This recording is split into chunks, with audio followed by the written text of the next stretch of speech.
बच्ची ने हमारी लाइफ को जो है ना तब्दील किया है।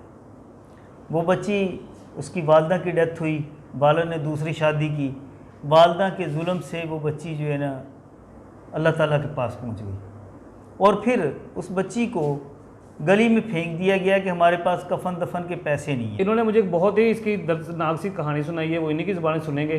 वो क्या कहानी? हम इस बच्ची का दुख नहीं देख सके।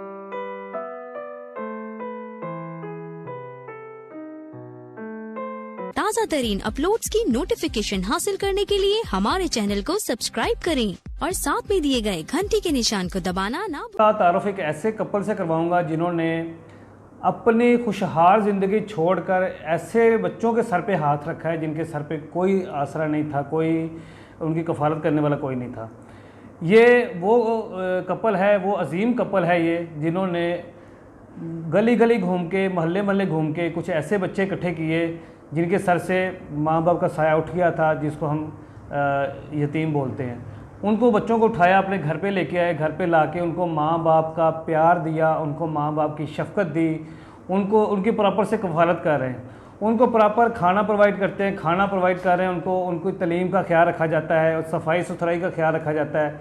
इसी के साथ साथ जिस तरह एक माँ बाप अपने बच्चों के साथ बैठ के उनको प्यार करते हैं, उनके साथ बैठ के खाना खाते हैं, उनके सर पे शफ़क़त वाला हाथ रखते हैं ताकि इन बच्चों को ये एहसास ना हो कि उनके माँ बाप सर पे नहीं हैं। तो ये एक बाप का किरदार जो ना निभा रहे हैं और एक माँ का किरदार जो है वो निभा रहे हैं।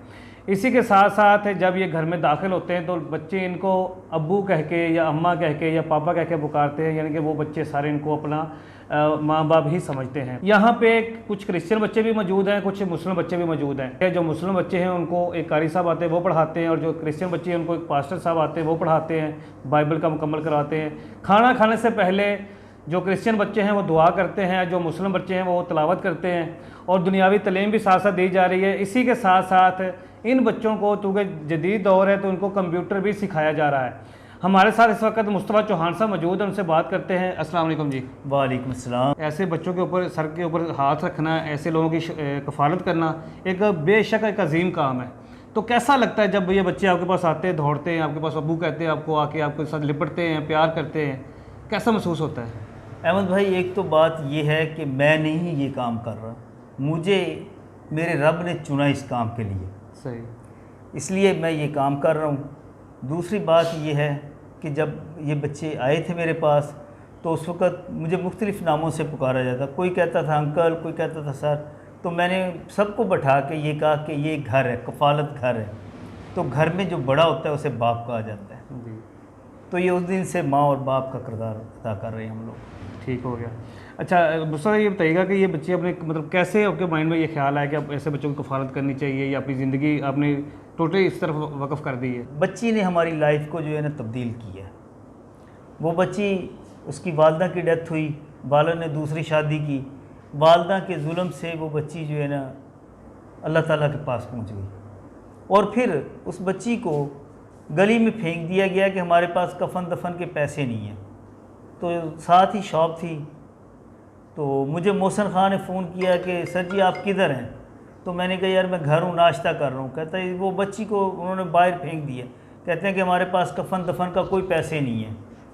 तो मैंने कहा भी आप ठहरे वहाँ पर, मैं आ रहा हूँ। तो मैं जब वहाँ गया हूँ तो फिर उनका कफन दफन का किया है। तो ये शुक्र है उस ज़ात का जिसने चुना हुआ है और वो सारी चीज़ें मुहैया भी करती है। जो बच्चों की तलीम है, ठीक है, जैसे स्कूल का भी पढ़ा रहे हैं, अब यहाँ पे टीचर भी पढ़ाती है आके बाकायदा, तो वो जो लोग आपके साथ काम कर रहे हैं वो पे काम कर रहे हैं या फ्री ऑफ कॉस्ट चल रहे हैं आपके साथ? नहीं, कुछ लोग तो भी मेरे साथ जुड़े हैं जो एज ए वॉलंटियर मेरे साथ सपोर्ट कर रहे हैं, मैं उनका भी शुक्रगुजार हूँ। जैसे टीचर हैं वो फ्री मेरे साथ पढ़ा रही हैं, जब पैसे आएंगे तो ज़रूर मैं उनको दूंगा, उनकी सैलरियाँ लगाऊंगा। इसी तरह कंप्यूटर पे टीचर जो पढ़ाती है वो भी एज ए वॉलंटियर 2 घंटे आके पढ़ा के जाती है, और जो हमारा गार्ड है उसे हम 10,000 रुपया जो है ना पे कर रहे हैं। यानी कि जितना भी अभी खर्चा हो रहा है खाने का या बच्चों के मतलब कपड़े वगैरह हैं या तलीम का जितना भी है या जो कुछ भी है वो सारा कुछ आप अपनी जेब से कर रहे हैं अभी फ़िलहाल?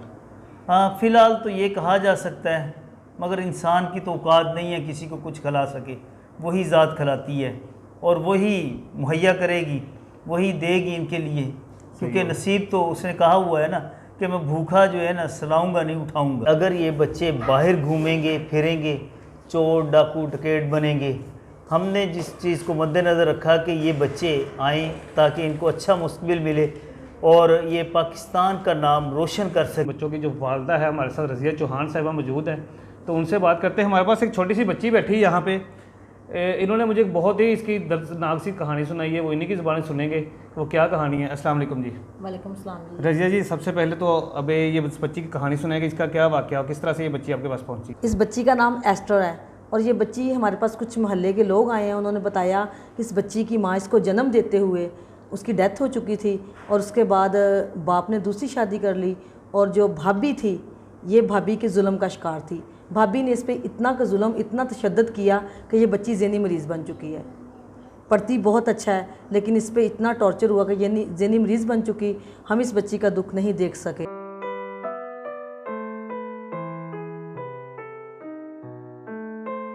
हमने बहुत सा थिएटर भी किया, बहुत NGOs में भी काम किया, लेकिन ऐसे बच्चों के साथ काम करके जो सुकून मिलता है शायद वो आपकी जन्नत इधर ही है। जी नाज़रीन, बिल्कुल जैसा कि रज़िया चौहान साहब ने बताया कि इन बच्चों के सर पे दस्ते शफ़क़त रख के जो सुकून मिलता है वह दुनिया में किसी काम में भी नहीं मिलता है। अच्छा मुझे ये बताइएगा कि ये जो टीचर्स आपके साथ काम कर रही हैं, आप भी मैंने देखा है कि अभी आप बच्चों के साथ बैठ खाना भी खा रही थी, ठीक है, उनको पढ़ा भी रही थी, उनकी केयर भी कर रही थी, तो मतलब कैसा लगता है कि अपने बच्चे भी हैं आपके और ये साथ और बच्चे मतलब जुड़ गए हैं आपके साथ? 12 बच्चे ये हैं, आपके अपने बच्चे भी 2-3 हैं, तो 14-15 बच्चे हो गए। तो किस तरह से संभालती हैं इनको? मतलब मुश्किल नहीं लगता इतने बच्चे संभालना? नहीं, बिल्कुल नहीं मुश्किल लगता मुझे, बल्कि खुशी होती है। जब मैं इनके लिए पकाती हूँ तो मुझे बिल्कुल भी थकावट नहीं होती। जब ये खाते हैं और कहते हैं कि मम्मा बहुत मज़ेदार, और बड़ा अच्छा लगता है हमें कि इनको जब ये खाते हैं और पेट भर के खाते हैं कि आज सालन बड़ा मज़े का बना, आज ये डेली इनको सालन मज़े का ही लगता है। तो जब ये खा के खुश होते हैं तो मुझे मज़ीद खुशी होती है, जो थकावट होती है वो भी मेरी दूर हो जाती है। यानी कि हम ये कह सकते हैं कि वो खाना अच्छा बनाती है, अच्छी शेफ़ है आप। बिल्कुल, एक अच्छी माँ भी हैं, एक अच्छी शेफ़ भी हैं। क्योंकि शुरू से हम माँ से सुनते होते थे कि जो एक की माँ वो पूरे जग की माँ। जब माँ बन गई हूँ तो मैं पूरे जग की माँ हूँ। ये बच्चे मेरे बच्चे हैं। जब ये हम बाहर से आते हैं तो ये हमें सब लिपट के मिलते हैं ना, तो शायद हमें इतनी खुशी ज़िंदगी में कभी नहीं हुई थी जितनी हमें अब होती है। बहुत अच्छी बात की आपने नाज़रीन। जैसा कि उन्होंने बताया कि माँ जो होती है वो माँ ही, माँ असल में एक रुतबा है, वो माँ होती है, चाहे वो एक ही माँ हो, चाहे वो 100 लोगों की माँ होती है। तो ऐसे लोगों को सपोर्ट करने की ज़रूरत है जो जिन लोगों ने मुखलसाना तौर पे ऐसे बच्चों के सर पे हाथ रखा है, ऐसे बच्चों की कफालत कर रहे हैं बिला मकसद, बिना किसी मुफाद के ऐसे बच्चों को पढ़ा रही हैं जहाँ पे आपको कोई पे नहीं मिल रही है, किसी किस्म का कोई कुछ भी नहीं मिल रहा है आपको। तो मतलब कैसा लगता है, आपने कैसे शुरू किया कि यार मैं फ्री ऑफ कॉस्ट से बच्चों को पढ़ाऊँगी?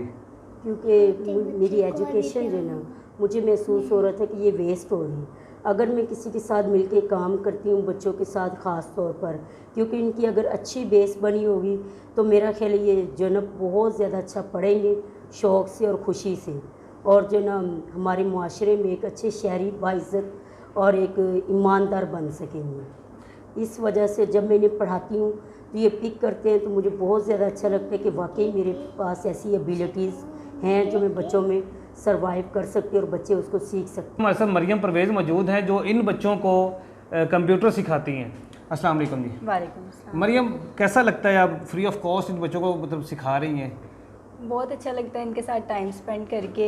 मैं खुद एक स्टूडेंट हूँ, लेकिन मैंने ये इनिशिएटिव लिया कि इनके साथ आके दिन का थोड़ा सा टाइम गुजार के बच्चों के साथ और इनको कंप्यूटर की बेसिक स्टडीज़ सिखा सकूँ, जो कि आगे इनके फ्यूचर में बहुत हेल्पफुल होगा इनके लिए। तो कैसे मैनेज करती हैं? आपने अपनी स्टडी भी करनी है, इनको भी टाइम देना है। अभी तो फ़िलहाल मेरी ऑनलाइन क्लासेस हो रही हैं, तो मैं अपनी क्लासेस भी साथ यहीं पे ले रही हूँ। जब आती हूँ तो 1-2 क्लास अपनी यहाँ पे लेके फिर बच्चों को पढ़ाती हूँ। लेकिन जब मेरी रेगुलर क्लासेस स्टार्ट होंगी तो होपफुली मैं शाम में कोई टाइम मैनेज करके इनके साथ ज़रूर स्टडी इनको करवाऊँगी कंप्यूटर। मुश्किल नहीं लगता कि ऐसे लोगों के, ऐसे बच्चों को पढ़ाना जिनके सर पे ना माँ है ना बाप है ना उनको मुश्किल तो सब कुछ ही होता है। अब जैसे मैं BS कर रही हूँ तो मुझे तो ये भी मुश्किल लगा था। तो हर मतलब शुरू में तो सबको मुश्किल ही हर चीज़ लगेगी, लेकिन बच्चों के ऊपर अगर स्ट्रगल की जाए तो सीख सकते हैं। बेशक बहुत अच्छा काम कर रही हैं आप, ठीक है, इसका अजर जो है वो आपको अल्लाह पाक देगा, यहाँ से आपको कुछ नहीं मिलेगा, ठीक है, लेकिन ये बिलाशुबा बहुत अजीम काम है। किसी दिन ये बच्चे आपको याद करेंगे कि हमें मरियम परवेज़ ने, हमारी जो टीचर थी, उन्होंने हमें ये चीज़ सिखाई थी, और जहाँ भी ये जाएंगे आपकी तारीफ़ें करेंगे। कफालत घर बनाया है, इसका रेंट शेंट कितना है और इसका बिल वगैरह आपको कितने मतलब पे करना पड़ता है यहाँ पे? सर इसका रेंट 19,000 है, और उसके बाद गैस का बिल है, बिजली के 2 मीटर हैं, तो ये कर करा के तकरीबन हमें 30,000 में पड़ती है। 30,000 में आपको ये रेंट और इनका जो बिजली का बिल और गैस का बिल है। बिल्कुल बिल्कुल। और उसके बाद जो खाने वगैरह का जो मतलब ग्रोसरी का जो बनता है वो कितना बनता है महीने का? ये भी तकरीबन कोई जो है ना 40,000 के करीब जाके पड़ता है 40,000 ग्रोसरी का मंथली। मंथली ये कि 30,000 आपका ये रेंट है और 40,000 की ग्रोसरी, ये 70,000 है इसका टोटल। 70,000 ये है। उसके बाद कोई और एक्सपेंस इसके अलावा? इसके अलावा बुक्स हैं बच्चों की, स्टेशनरी है, ये भी तकरीबन कोई 10,000 में पड़ जाती है बुक्स वगैरह, और बच्चों की मेडिसन होती हैं, क्योंकि इंसान होते हुए बीमारी तो साथ साथ है। जी जी। तो ये सारी चीज़ें जो है ना ये तकरीबन 1 लाख में जाके में, यानी कि बच्चे बीमार होते हैं उनके मेडिसिन का भी मेडिसिन करना का है, भी। क्योंकि खाने के अंदर भी मतलब रद्दो बदल होना है उसके अंदर। खाने का रद्द बदल होना है, फिर उसके बाद इनके कपड़े हैं, जो शूज़ हैं, इनकी कटिंग है, सारी चीज़ों को देखभाल में जो है ना 1 लाख। अभी हमारे पास बच्चों के लिए ना बेड है ना कंबल है, इवन कि हमारे पास डीप फ्रीज़र भी नहीं है, अगर कोई खाना बच जाए तो वो भी वेस्ट होता है। तो ये सारी चीज़ों की ज़रूरत है हमें। अब देखते हैं कि मालिक जो सबका है, मेरा भी है, वो कैसे हमें मुहैया करता है। और इसके अलावा आपको किन किन चीज़ों की ज़रूरत है? अभी सर्दी आ रही है आगे, तो उसके लिए कंबल भी चाहिए कंबल होंगे। भी चाहिए, बच्चों के शूज़ भी चाहिए, गर्म कपड़े भी चाहिए, और विक्की रज़ाइयाँ भी चाहिए, बेड चाहिए ताकि उनके ऊपर मैट्रेस वगैरह हो ताकि सर्दी से बच सकें। जी नाज़रीन, अभी आपने एक ऐसे कपल से मुलाकात की है जो बिलाशुबा के अजीम काम कर रहे हैं। 12 बच्चों को पालना छोटी बात नहीं है, ठीक है, और उस तरीके से पालना कि एक माँ बाप का प्रॉपर एक किरदार निभाना, उनके साथ बैठ के खाना खाना, उनको प्रॉपरली प्यार करना, तालीम देना दीनी दुनियावी, ठीक है, हर चीज़, फिर उनके कपड़ों का ख्याल रखना, उनकी हर ज़रूरत का ख्याल रखना, ये एक छोटा काम नहीं है, बहुत बड़ी बात है। तो आप सबसे रिक्वेस्ट है, आपसे दरख्वास्त है कि जो भी दोस्त ये वीडियो देख रहे हैं, अगर कोई दोस्त ऐसा जो साहिब हैसियत है जो इनके साथ हेल्प करना चाहे, इनको डोनेट करना चाहे, तो इनका नंबर और इनका अकाउंट नंबर जो है वो यहाँ स्क्रीन पे आपके सामने चल रहा है, तो आप इनसे रब्ता करके तो इनके साथ मिल सकते हैं, यहाँ पे आके देख सकते हैं ये बच्चे यहाँ पे कैसे रहते हैं, कैसे इनके साथ ये सारे मामला होते हैं। तो आप अपनी डोनेशन वगैरह जो भी है वो यहाँ पे आके दे सकते हैं।